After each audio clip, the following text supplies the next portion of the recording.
Hi, my name is Marissa Johnson. I am 27 years old. I am a first-time mom, and today I'm going to be telling you the story of my natural water birth and also a postnatal heart diagnosis. So yeah, hope you enjoy the story. So I'll start by telling you about the days leading up to labor in case you're wondering kind of what that is like. A lot of prodromal labor symptoms for me basically just means it feels like you're in labor, but it's very inconsistent and you're not really in labor. So that kind of sucks. But honestly, it wasn't too bad. I just tried really hard to stay active. I took my maternity photos like 2 days before I actually gave birth, so just in time. And I was staying pretty active. I was trying to do some water aerobic classes and some light yoga just to stay moving. Obviously, I felt very huge, so let's get into it. I was 40 weeks on the nose when I went into labor, and I knew I went into labor because my water broke. I was a big fan of midday naps. I still am. And so I took a 3-hour nap at like 2 p.m. on my due date, and I woke up around 5 p.m., laid in bed, just kind of on my phone, when I heard a very obvious pop. I heard and I felt it in my stomach, and I was like, no freaking way. Did my water just break? And I honestly knew. I just kind of was like, okay, it's go time. I texted my doula and I called the birth center because I was planning an all-natural water birth. And at this time, obviously, we didn't know anything was wrong heart-wise. So expecting a healthy delivery, expecting a healthy labor, and the labor itself was pretty good. So I believe after my water broke, honestly, I didn't feel anything. I didn't feel any pain that much. I was just trying to prepare myself. So obviously I went to Chick-fil-A and I got to build up my calories with an awesome Oreo milkshake and a Chick-fil-A sandwich. I was just getting ready for the long night we had ahead of us. Around 8 p.m., I'd say I started to get uncomfortable and I just started to feel those contractions. Of course, I was messaging my doula this whole time and telling her what was going on. It honestly didn't feel too horrible. Obviously, it was very uncomfortable, but I wasn't in horrible pain yet. And that is when I messaged my doula and I said, hey, head on over. I was gonna labor at home for as long as I could. So since I was planning a water birth, I was already laboring in the tub. I just felt the most comfortable in nice warm water. So I was already in our tub, which is very small, so it wasn't as comfortable as I thought it was going to be. My doula showed up, my husband let her in, and she came in to help labor with me. She was tracking and timing for a few contractions until she knew that it was regular and that it was obvious that I was in labor. All of that, I did not realize how messy it was. I was kind of like bleeding a little bit during the contractions and I was in the tub, and so I saw that and I was like, oh, that's something I didn't know was going to happen. I was laboring with the doula from about 10 to 12 at night. Things we were doing, she made sure that I wasn't staying still. Lots of different positions. I was lunging up and down the stairs, and that was painful. I was moving from place to place, from the tub to standing up to doing some yogi squats, different yoga stretches, child's pose. I was just so uncomfortable. Eventually, I started to get a little teary-eyed, and I was like, I want to go to the birth center. So we went to the birth center, and yes, that is when we showed up. It was about 12:30 a.m. It's all kind of a blur, to be honest. I was there. I denied cervical checks. I didn't feel like they were necessary. So we got into the birth center, and she was trying to do all this checkup stuff, and I was in severe pain. I have some photos of me just like waiting to be taken into the room where I would birth and just be like, hurry up. I was not comfortable. The pain that I felt, the contractions, was wrapped around from my back to my stomach, and it just was very, it was a lot. It was a lot of pressure. So we finally got into the room, and I was there with the midwife, was there with my doula. Let's see, I labored in the shower, I was on the toilet, I was in the tub, I was on the bed. They just kept trying to keep me moving, and so that would progress the labor. I was getting to a point where I was not in control of my breath anymore. And it was at that point too that I was just feeling like he wasn't descending. And I felt that because obviously I could feel everything. I knew that he was just stuck. And when I said that, of course, my doula could tell what position she wanted me to put in. I do remember getting a cervical check when I felt like he was stuck.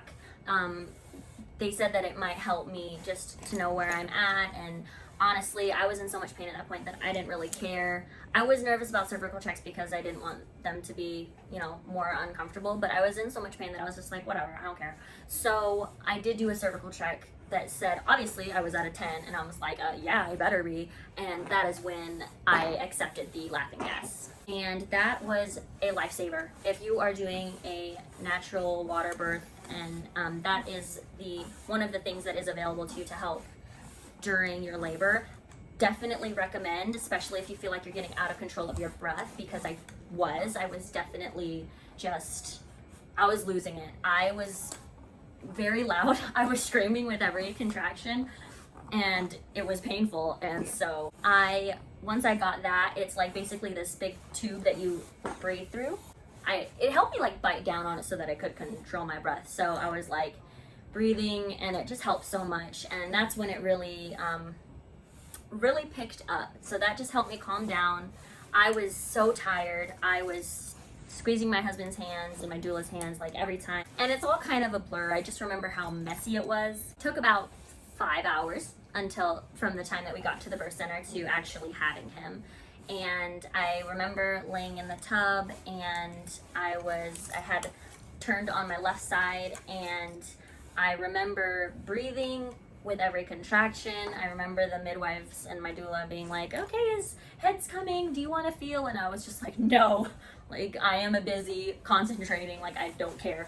And I felt it happening, and I don't know how many pushes it got him out because I was so concentrated on my breathing, which is why that laughing gas really helped. And then he came out. And I remember them putting him on my chest in the tub, and I was just so relieved that that was over. But I was also in a lot of pain still. And immediately, it felt like immediately after giving birth in the tub, they had me stand up and move to the bed where I birthed the placenta, and that was not fun. So that was pretty much it. I remember, obviously, I was still bleeding a lot, and I was just not feeling great. I just was still in a ton of pain, and that was something I wasn't really prepared for. I didn't realize that after I gave birth that I would still feel like, holy crap, I can't walk. Like, that was insane. And so I remember just laying in that bed and just like not wanting to move at all. Of course, we were cuddling and snuggling, and eventually after like two hours of just chilling, they were starting to be like, okay, well, gonna like get out of here. And that's how kind of birth centers are. They say you can like leave as soon as like 4 to 5 hours, and just go home. We were about to be discharged, and so I got up with help, went to just try to take a shower. We were doing really good, and of course that's when they did their check on him, just to measure everything, get his weight and how tall he is and everything. And that is when things turned. So now it gets to the rest of our day. It was 5:25 a.m. when I gave birth to him, and it was about, I would say, 9, close to 10 a.m., I guess closer to 9 a.m. when they started doing all the checkups, and they said, okay, so we hear a heart murmur. And they reassured me, and they was like, this is not something to worry about. A lot of babies that give birth like in the water, and babies in general, you'll hear a heart murmur, but it normally goes away. Great birthing center, they just wanted to make sure. So they sent us to the closest hospital, which was just down the road 5 minutes. They called in the ambulance, and the ambulance people came and took me and him on a gurney. That was the currently only time that he has ever been outside and seen the sun, because I remember looking at him and it was like in his face, and he was like, what's going on? And we were in the ambulance, we transferred to the hospital, and we went in, and they started doing some checkups and everything. And we were just talking, and they were saying before they knew anything that they were probably going to keep him there for a couple days, even if they didn't find anything that bad. And I just remember being so annoyed. I was like, are you kidding me? Like, I'm not big on hospitals. I would call myself a naturopath. Anything that I can do naturally, I would like to try to do. And so I was very upset. I was like, are you kidding me? You're gonna try to keep him for a couple days, like, and I was mad. Like, because if they found that nothing was wrong with him, that's what they said, just as a precaution. I was like, oh my gosh. Now I'm kind of like, okay, well, I get why they have these precautions.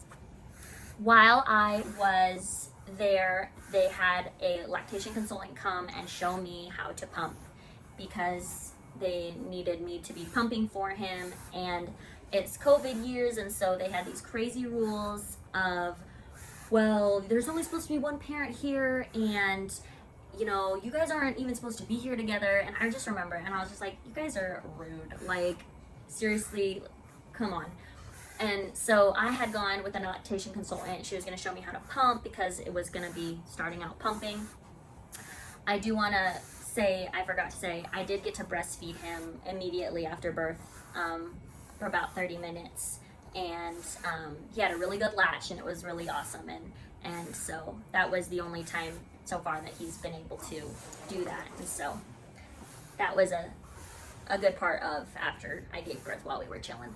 Okay, back to the lactation consultant. So I was there, she was showing me how to pump. My husband was where my son was, and he told me afterwards, after we found out things were wrong, that he saw the person that was looking at his heart. Just remembered looking at these scan and getting kind of worried. My husband was in the room, and he heard her like on the phone, like, hey, are you seeing this? Are you seeing this? Okay, I'm gonna text you, and then like hanging up, like obviously being super secretive. And I'm just like, I know they're not allowed to really tell us, like a doctor has to tell us what's wrong or whatever they find. And so my husband at that time knew something was wrong. I come back from the lactation consultant, I have a pumping kit, I have all this stuff, and that's when they tell us, like, all right, well, you guys should just either go home or wait for us to call you back in. It could be many hours.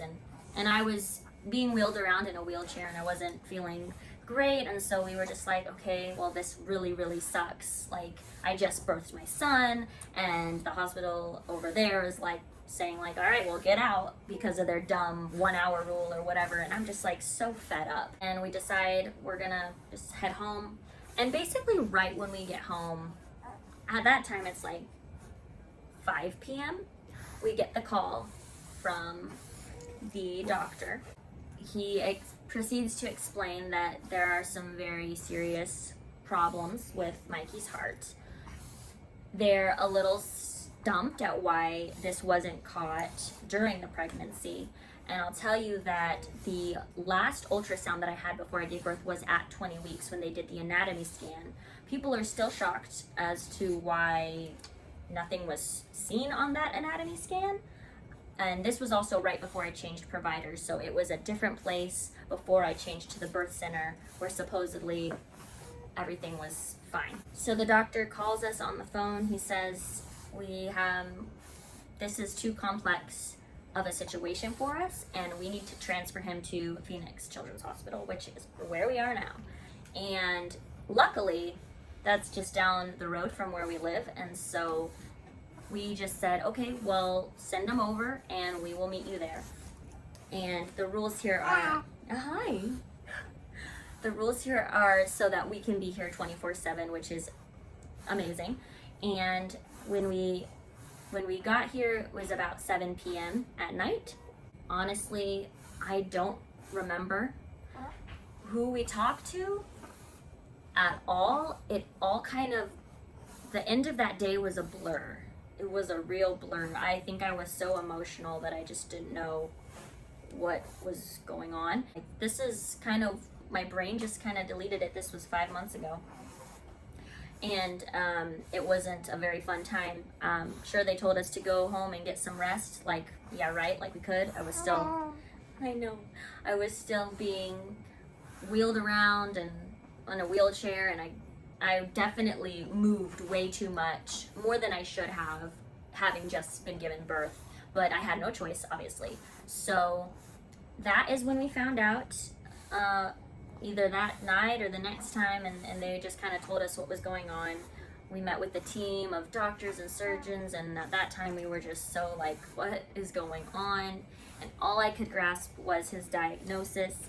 They put him under the umbrella of hypoplastic left heart syndrome, where he has 3 really random combination of defects. He has L transposition of the great arteries, Epstein's anomaly, and a small aorta.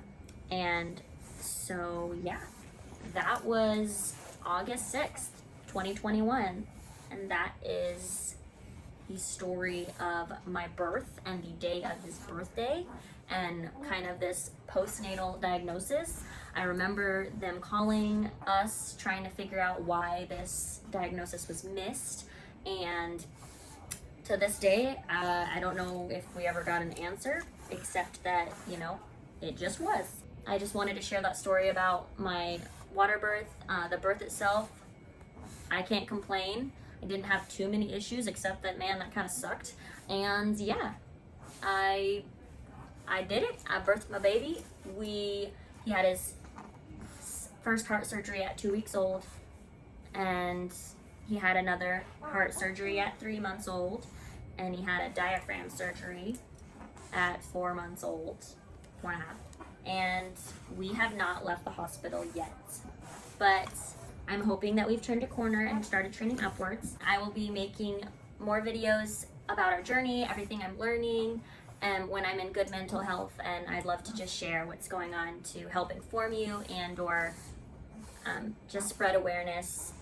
So please subscribe, and yeah, keep tabs on us. See you later.